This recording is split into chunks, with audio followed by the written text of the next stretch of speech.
Social media ಬಂದ ಮೇಲೆ privacy ಅನ್ನೋದು ಇಲ್ಲವೇ ಇಲ್ಲ. ಅದೊಂದು ಮಿಥ್ಯ.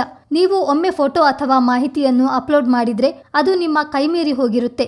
ಡಿಲೀಟ್ ಮಾಡಿದರೂ ಅದರ ಡಿಜಿಟಲ್ ಫುಟ್ ಪ್ರಿಂಟ್ ಹಾಗೆ ಉಳಿಯುತ್ತದೆ ಎಂದು ಬೆಂಗಳೂರಿನ ವೈಟ್ಫೀಲ್ಡ್ ಎಸಿಪಿ ಹಾಗೂ ಖಡಕ್ ಪೊಲೀಸ್ ಅಧಿಕಾರಿ ರೀನಾ ಎಚ್ಚರಿಕೆ ನೀಡಿದ್ದಾರೆ. ಇತ್ತೀಚೆಗೆ ನಡೆದ ಸಂವಾದವೊಂದರಲ್ಲಿ ಮಾತನಾಡಿದ ಅವರು, ಇತ್ತೀಚಿನ ದಿನಗಳಲ್ಲಿ ಹೆಚ್ಚುತ್ತಿರುವ ಡೀಪ್ ಫೇಕ್ ಮತ್ತು ಸೈಬರ್ ವಂಚನೆಗಳ ಬಗ್ಗೆ ಆತಂಕ ವ್ಯಕ್ತಪಡಿಸಿದರು.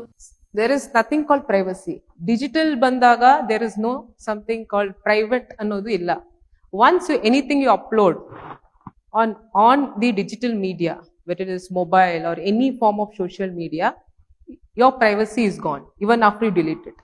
So think twice alla, think 100 times before you post anything about your personal stuffs ಆಗಿರ್ಬೋದು, ನಿಮ್ಮ pictures ಆಗಿರ್ಬೋದು, ನೀವು ಎಲ್ಲಿ ಹೋಗ್ತಾ ಇದ್ದೀರಾ, ಯಾರ ಜೊತೆ ಊಟ ಮಾಡ್ತಿದ್ದೀರಾ, where you're going for last on a 20 days long trip, all those things it is like ನೀವು ಶೇರ್ ಮಾಡ್ತಾ ಇದ್ದೀರಾ. ಒಂದ್ಸತಿ ನೀವು ಆ ಪ್ಲಾಟ್ಫಾರ್ಮ್ ನಲ್ಲಿ ಶೇರ್ ಮಾಡಿ ನೀವು ಅನ್ಕೊಬಹುದು, ಡಿಲೀಟ್ ಮಾಡಿದೀನಿ. It is digital footprints can never be destroyed. It can be converted to different forms. So there is nothing called privacy.